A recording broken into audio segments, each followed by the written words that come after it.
Hello and welcome. This ninth episode is currently underway as we make our way to Panama. And maybe Lady Luck is waiting there for us because we've unfortunately hit a bad string of luck with our lottery tickets, but maybe it's just the anticipation or the fun of leading up to a big win. So let's find out tonight if we get a winner on our weekly scratch off. I think we're overdue for a win here, so let's see what we get. All right, here we go. Number 21. Got my coin here, so let's go ahead and check the bonuses.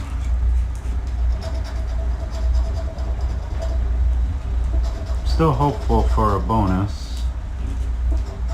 After all, we are 400 invested in these tickets, and we've only got 100 back, so we got a bit of a deficit to make up. No bonuses today, so let's take a look at our numbers down below.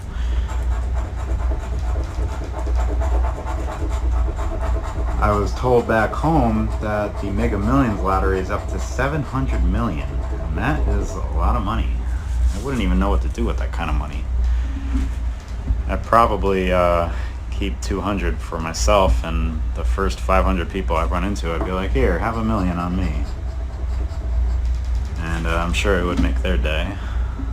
But I think we are overdue for a win, so I'm hopeful and excited. So let's see what we get this week.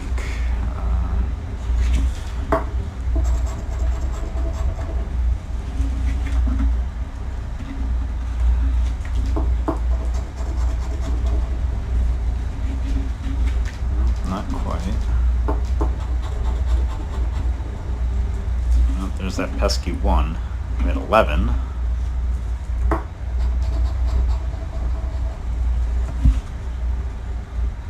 Well, we had 46. We're close. Wouldn't mind seeing a symbol. A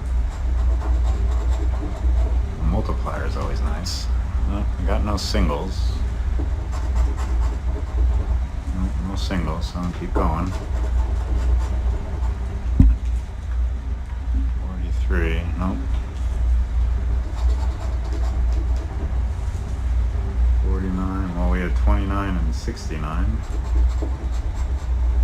Oh, there's our bump and uglies for the week. 18, 38, 22. We had 11. I wonder if we'll get 44. 63. Nope. Well, we had 36. Wrong order. 40, not quite. 12, oh, we had 11. I wonder if we'll get 10 or 13. 70, nope. No singles. 62, nope, not quite. Nope, there's that 44.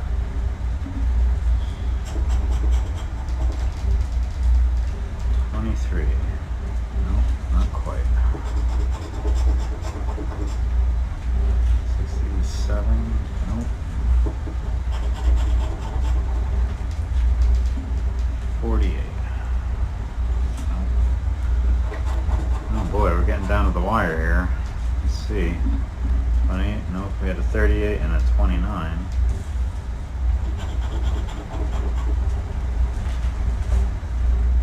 34. Nope.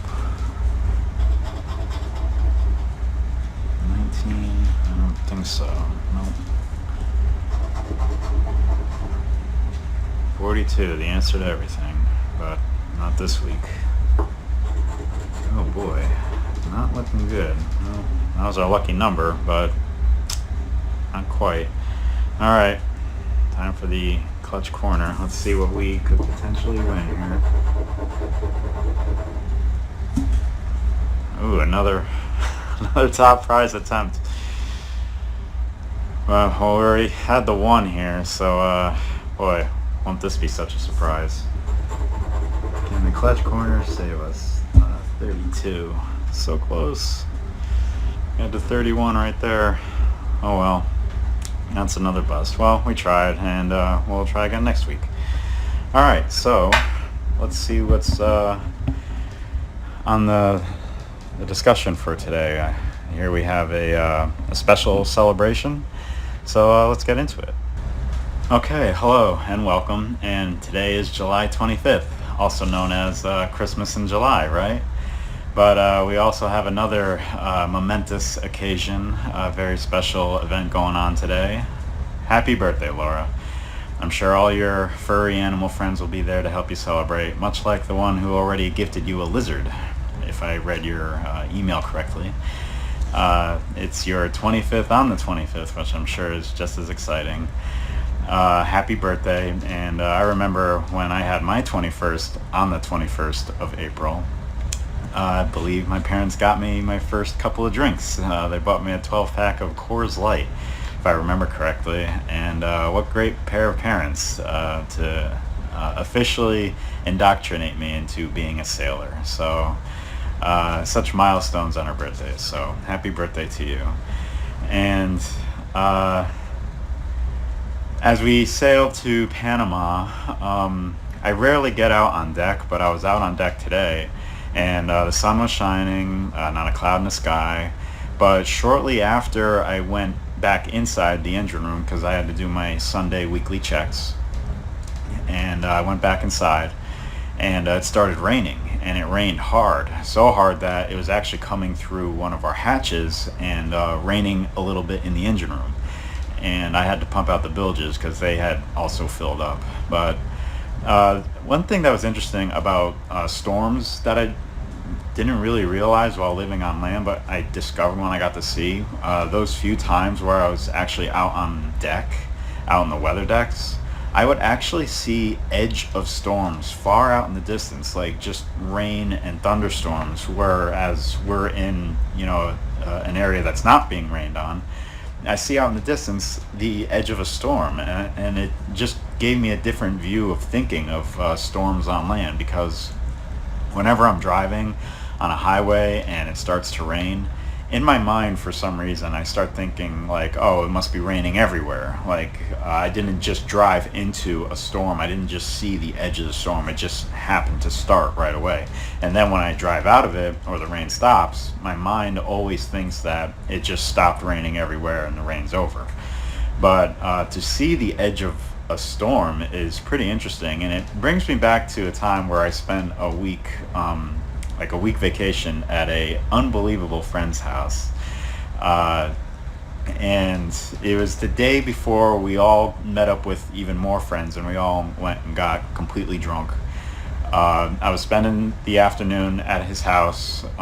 We were just chilling in the living room when it started raining really heavily.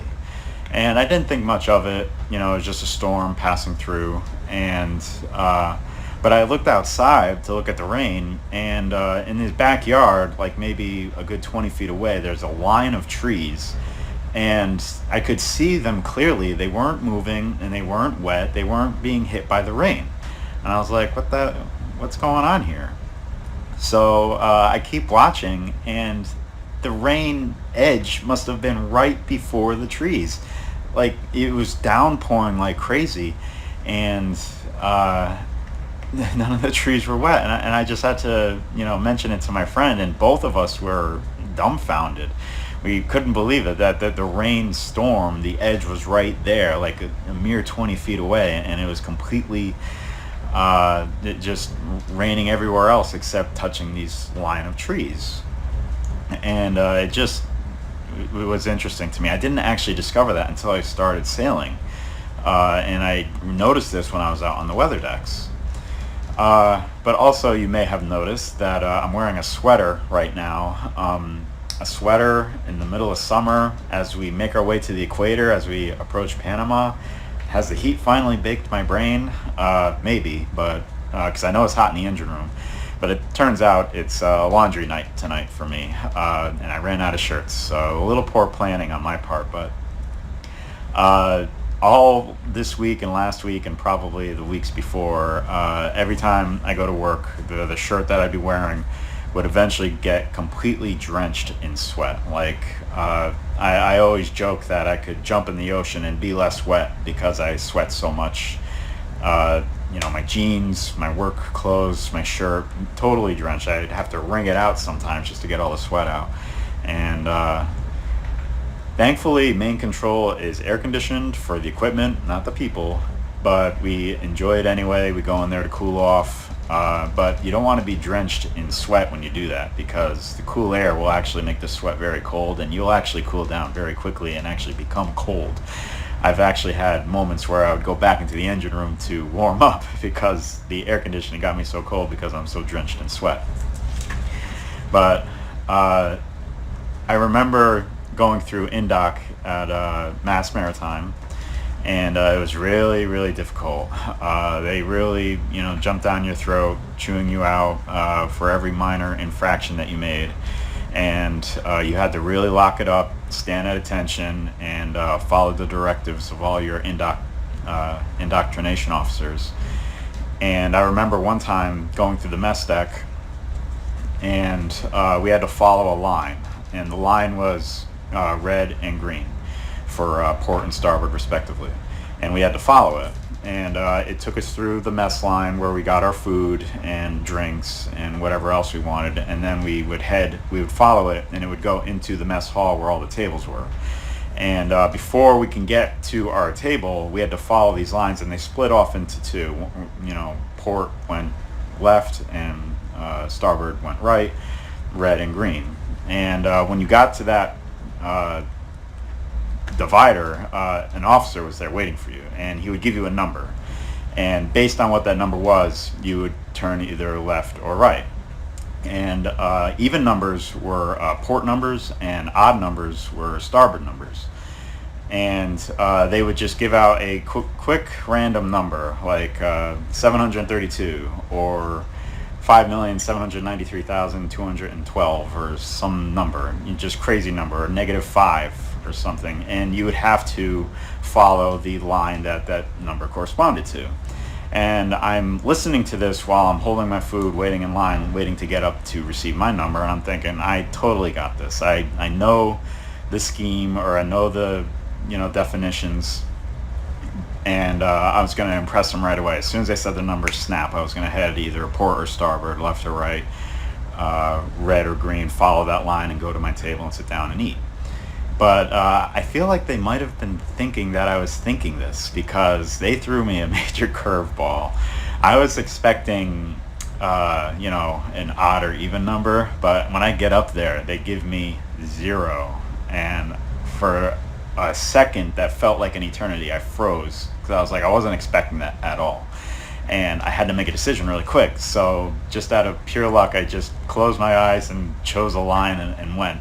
But I do recall hearing them say, as I'm going to that line, like, wow, what a smart guy. He's really clever. And I was like, I must have guessed right. But I may be wrong here, but I think that could be referred to as either port or starboard. In that instance, 0 usually refers to center line or midships, as is my understanding. But that was just a crazy story. At least it was for me. And when I was on campus, I would always go for bike rides, and I enjoyed bike rides. And when I worked over in Italy for 2 years, right there in port, there were actually a bunch of bikes there, and some of them did belong to some of the crew, but actually some of them were there for anybody to just take and go for a ride. Just honor system, bring it back when you're done, use it as you want. And I loved that. I went for bike rides all the time, riding around in Italy along the beaches, getting some gelato. It was a lot of fun. But I remember one little minor accident that I had. I was riding a bike, and I was going down a hill, and there was a nearby rock wall along that hill, and I thought I could actually go down this hill and make it and build up speed, but I got a little too close to the rock wall, and my handlebars hit the rock wall and then twisted the wheel, and I went careening right into it, and I fell off, and I was going probably a good 6 or 7 miles per hour, fairly decent speed, and I fell off, and I got a bunch of cuts and scrapes all over my hands, arms, and some areas of my face. And fortunately, I was nearby the ship, so I was able to go back on and go to medical and get bandaged up because there was, some bleeding. But it just made me think, what am I going to tell people when they see all these cuts and bruises all over my arms and face? And so I'm heading back to the ship to get bandaged up. And I run into who else but the chief engineer. And he takes one look at me, and without missing a beat, he says, "Don't worry, chicks dig scars." And I'm like, "Oh, thanks, chief." And just exactly what I needed to hear. But as I got bandaged up, and I was fine, and but as people started looking at me and wondering, a few people had questioned it. I decided to have a little fun with it. And I was like, "Oh, I was just riding my bike when all of a sudden pirates and dinosaurs and Batman and the Italian mafia, they all just showed up and they all wanted to fight." And I started busting out the moves and defeating them left and right, and even Batman took off. And then obviously I got away without a scratch on me, but unfortunately when I rode my bike back, I fell off and got scratched up. So that would be the story I would tell them, and it would just make them roll their eyes. Just a silly, dumb moment. But speaking of pirates, just a quick random fact about them. When I was reading that book of useless information, one of them was that pirates believed that they wore earrings to improve their eyesight, of all things. But I remember in school, a really good friend of mine was telling me that, or his understanding was, and what I believe from him, is that pirates actually wore earrings because they felt that if they had died at sea and their body had been recovered, that the earring would go to the person that had found them in exchange for their body to be properly buried. Kind of like an offering or a payment to properly bury their body either at sea or on land. And I thought that was a nice tradition, a nice reason to wear an earring for pirates. But to improve their eyesight, I'm not really sure how that would work, but it's something that they believed, and it's something that I read in that book, so it might be true. I was asked about possibly going around touring the ship, showing other rooms other than my cabin, my stateroom here, and I would love to do that, but I would probably need permission from everybody that I'm walking around, so they'd probably give me weird looks, recording with this camera. But also, most, if not all, ships deal with OPSEC, which is operational security, and they don't want. I mean, obviously, I would probably stay out of like the engine room and the bridge where there are sensitive equipment, but they want to, maintain security and not let any information fall into the wrong eyes or be seen by, or wrong hands or seen by the wrong eyes. So, going through all these spaces, we don't want to, reveal any sensitive information.